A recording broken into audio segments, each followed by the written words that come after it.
अगस्त 2019 में प्रधानमंत्री नरेंद्र मोदी की अगुवाई वाली केंद्र सरकार ने भारतीय संविधान के अनुच्छेद 370 को जम्मू कश्मीर से हटा दिया।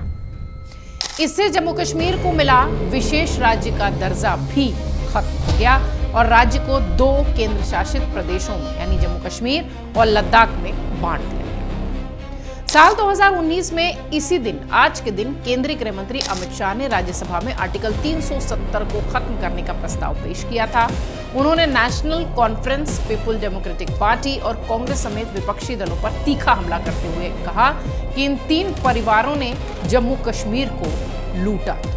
संविधान के अनुच्छेद 373 के अंतर्गत भारत के संविधान के अनुच्छेद 370 के खंड 1 के साथ पठित अनुच्छेद 370 के खंड 3 द्वारा प्रदत्त शक्तियों का प्रयोग करते हुए राष्ट्रपति संसद की सिफारिश पर यह घोषणा करते हैं कि यह दिनांक जिस दिन भारत के राष्ट्रपति द्वारा इस घोषणा पर हस्ताक्षर किए जाएंगे और इसे सरकारी गैजेट में प्रकाशित किया जाएगा, उस दिन से अनुच्छेद 370 के सभी खंड लागू नहीं होंगे, सिवाय खंड 1 के नामक तदनुसार पढ़ा जाएगा।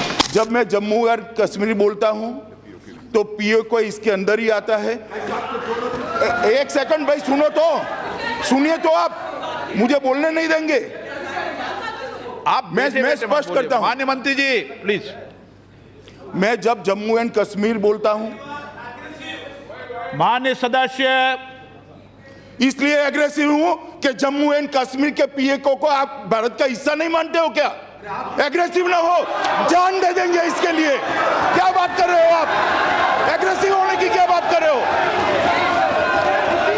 जान दे देंगे इसके लिए।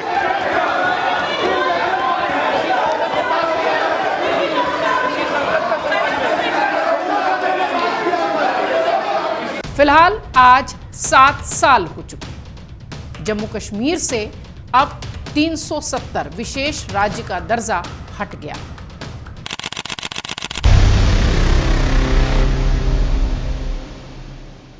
लेकिन एक बड़ा सवाल भी अब तक बना हुआ है। जम्मू कश्मीर को राज्य का दर्जा बहाल करने का वादा केंद्र सरकार कर चुकी है, लेकिन 7 साल बाद भी सवाल जस का तस।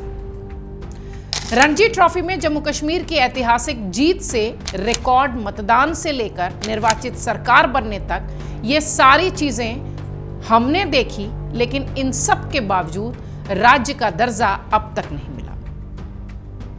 आपको बता दें कि इस देरी को लोकतांत्रिक अधिकारों, राजनीतिक वादों और केंद्र राज्य संबंधों के संदर्भ में गंभीर सवालों के साथ उठाया जाता रहा है।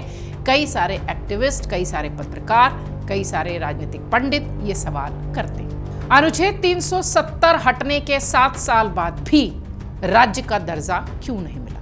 अगस्त 2019 में जब अनुच्छेद 370 को समाप्त कर दिया गया और जम्मू कश्मीर को भारत के इतिहास में पहली बार किसी राज्य को घटाकर केंद्र शासित प्रदेश का दर्जा दिया गया, तब उम्मीद यह की गई थी कि उसे जल्द से जल्द फिर राज्य का दर्जा मिल जाएगा। लेकिन अब उस घटना को हो चुके हैं 7 साल और जम्मू कश्मीर अब भी केवल एक केंद्र शासित प्रदेश है। यह स्थिति न सिर्फ वहां रहने वाले लोगों के लिए सदमे और निराशा की वजह है, बल्कि देश के सभी लोकतांत्रिक सोच रखने वाले नागरिकों के लिए भी ये सवाल है कि आखिर वादा हुआ था तो क्यों नहीं पूरा किया गया। केंद्र सरकार ने राज्य का दर्जा बहाल करने के बहुत सारे वादे उस वक्त किए थे। अप्रैल 2024 में स्वतंत्र वेबसाइट कश्मीर टाइम्स ने जम्मू कश्मीर को राज्य का दर्जा वापस देने को लेकर जो केंद्र सरकार की ओर से किए गए वादे थे, उनकी एक टाइमलाइन प्रकाशित की थी, जो अभी तक पूरी नहीं हुई। केंद्र शासित प्रदेश बनाए जाने के 2 महीने बाद ही केंद्रीय गृह मंत्री अमित शाह ने पुलिस अधिकारियों के एक समूह को, एक ग्रुप को कहा था कि जब हालात सामान्य हो जाएंगे तब राज्य का दर्जा बहाल कर दिया जाएगा। उसी साल दिसंबर में सत्तारूढ़ भारतीय जनता पार्टी के तत्कालीन राष्ट्रीय महासचिव राम माधव ने भी इस बात का जिक्र किया था कि जम्मू कश्मीर को राज्य का दर्जा जल्द ही वापस मिल जाएगा, लेकिन ऐसा अब तक नहीं। चुनाव और परिसीमन के बाद का वादा भी अधूरा रह गया। केंद्रीय गृह मंत्री ने एक चैनल को दिए इंटरव्यू में कहा था कि मैंने स्पष्ट रूप से कहा था कि जम्मू कश्मीर में चुनाव होने के बाद वहां राज्य का दर्जा बहाल कर दिया जाएगा। साल 2022 में जम्मू कश्मीर में विधानसभा क्षेत्रों का परिसीमन किया गया। इसके तहत जम्मू कश्मीर में विधानसभा की 6 सीटें बढ़ाई गई, जबकि कश्मीर घाटी में केवल 1 सीट का इजाफा हुआ। सितंबर 2024 में विधानसभा के चुनाव हुए। अप्रैल में उधमपुर डोडा में चुनाव प्रचार के दौरान प्रधानमंत्री नरेंद्र मोदी ने भी इस बात का जिक्र किया कि चुनाव के बाद केंद्र सरकार जम्मू कश्मीर का राज्य का दर्जा बहाल कर देगी, लेकिन ऐसा नहीं हुआ। INDIA गठबंधन को विधानसभा चुनाव में स्पष्ट बहुमत मिला था। कुल 90 सीटों में से गठबंधन में 49 सीटें आई थीं, जबकि अकेले नेशनल कॉन्फ्रेंस को 42 सीटें मिली थी। इसके बाद उमर अब्दुल्ला ने जम्मू कश्मीर के मुख्यमंत्री के रूप में शपथ ले ली।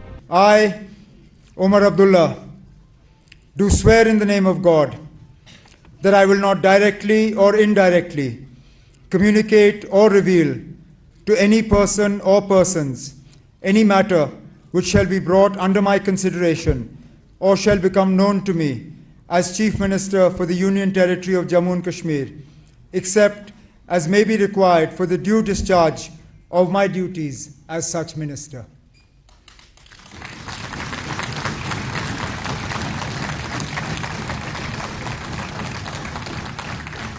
लेकिन राज्य का दर्जे की कहानी जस की तस है। उचित समय का इंतजार हो रहा है। आखिर वो उचित समय कब आएगा? जम्मू कश्मीर के तमाम लोग ये सवाल भी कर रहे हैं। राज्य का दर्जा बहाल करने के बारे में कई सारी टाइमलाइनें बहुत सारे प्रिंट अखबार मैगजीन्स में प्रकाशित होती रही हैं। अप्रैल 2024 तक की कहानी भी बहुत चर्चा में रही है। इसके बाद भी कई बार वादे किए गए, लेकिन अमल नहीं हुआ। हालात सामान्य होने पर, जल्द, उचित समय पर, उपयुक्त अवसर आने पर ये और इस तरह के तमाम जो जुमले हैं, सवाल हैं, जवाब है, वो सुनने के लिए राज्य का दर्जा दिलाने के संदर्भ में सुनाई देता रहा। लेकिन सवाल ये है कि आखिर ये कैसे तय होगा कि उचित समय कब आएगा? हाल ही में जारी एक फिल्म के ट्रेलर में पुलिस और सुरक्षा बलों के हाथों में आम कश्मीरियों द्वारा झेली गई हिंसा और पीड़ा का मजाक उड़ाया गया था। उसे कमतर दिखाने की कोशिश की गई थी। लोगों का ऐसा मानना है कि इसमें यह संदेश दिया गया कि अगर कश्मीर दोबारा अपने लोकतांत्रिक अधिकारों की मांग उठाता है, राज्य की ओर से उनके खिलाफ किसी तरह की क्रूर हिंसा की जाएगी। एक फिल्म के ट्रेलर के संदर्भ में भी ये बहुत सारी बातें निकल कर आई। रिकॉर्ड मतदान और निर्वाचित सरकार के बाद भी अधिकार अब तक सीमित हैं, क्योंकि 2024 के विधानसभा चुनाव में जम्मू कश्मीर में रिकॉर्ड 64% की वोटिंग हुई थी। नेशनल कॉन्फ्रेंस को सत्ता में आए अब लगभग 2 साल से ज्यादा होने वाले हैं, लेकिन केंद्र सरकार ने अभी तक जम्मू कश्मीर को उसका राज्य वाला दर्जा बहाल नहीं किया। इसी महीने की शुरुआत में जम्मू कश्मीर के उप मुख्यमंत्री सुरिंदर चौधरी ने बताया कि राज्य का दर्जा न होने के कारण निर्वाचित सरकार के पास वास्तविक अधिकार बहुत सीमित है। 7वीं वर्षगांठ पर राज्य का दर्जा फिर से मांग के साथ सामने दिखाई देता है।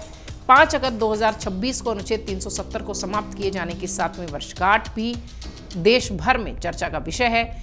इसी अवसर को देखते हुए नेशनल कॉन्फ्रेंस ने 20 जुलाई को नई दिल्ली में एक प्रदर्शन आयोजित किया था। जम्मू कश्मीर को राज्य का दर्जा बहाल करने की मांग उठाई थी। हालांकि घाटी में प्रभाव रखने वाले पीपल्स डेमोक्रेटिक पार्टी ने भी नेशनल कॉन्फ्रेंस की बात का समर्थन नहीं किया था। वहीं इंडी गठबंधन के अन्य दलों की अगर बात करें तो उनमें भी बहुत उत्साह नहीं दिखा। इसके अलावा प्रदर्शन के लिए चुना गया समय भी अनुकूल नहीं था। 20 जुलाई को ही आपको ध्यान होगा CJP कॉकरोच जनता पार्टी का संसद तक का मार्च था। सारी सुर्खियां वहां बटोर ली गई। इसलिए उस दिन समाचार चक्र की बड़ी संख्या में भी अगर आप देखिए तो सिर्फ वो मार्च शामिल हुआ CJP का, इसका कहीं जिक्र भी नहीं रहा। जब दूसरे छोटे राज्यों को अधिकार मिलते हैं तो जम्मू कश्मीर को क्यों नहीं? कश्मीरी ये सवाल उठा रहे हैं। 1950 से 2019 तक जम्मू कश्मीर भारत संघ का एक पूर्ण राज्य था। इस दौरान हिमालयी क्षेत्र में भारत के कम से कम 9 अन्य ऐसे क्षेत्र जिन्हें कभी राज्य बनने योग्य माना जाता था, पूर्ण राज्यों का दर्जा हासिल कर चुके हैं। आपको उदाहरण बता दूं, अरुणाचल प्रदेश, नागालैंड, मिजोरम, मेघालय, सिक्किम, त्रिपुरा, हिमाचल और उत्तराखंड। इन सभी राज्यों की आबादी जम्मू कश्मीर से कम है। जब इन राज्यों की निर्वाचित सरकारों के पास अधिकार हैं तो जम्मू कश्मीर के पास अधिकार क्यों नहीं? यही सवाल जम्मू कश्मीर की जनता कर रही है। अनुच्छेद 370 हटाए जाने की 7वीं वर्षगांठ पर लगातार जम्मू कश्मीर से एक्टिविस्ट, पत्रकार और जितने जम्मू कश्मीर से जुड़े लोग हैं वो ये सवाल कर रहे हैं कि कब राज्य का दर्जा मिलेगा और कब वो वादा पूरा होगा जो 7 साल पहले किया गया था। अगर आप ये वीडियो YouTube पर देख रहे हैं तो हमारे चैनल को सब्सक्राइब कर बेल आइकन दबाएं और Facebook पर देख रहे हैं तो हमारे पेज को लाइक करें।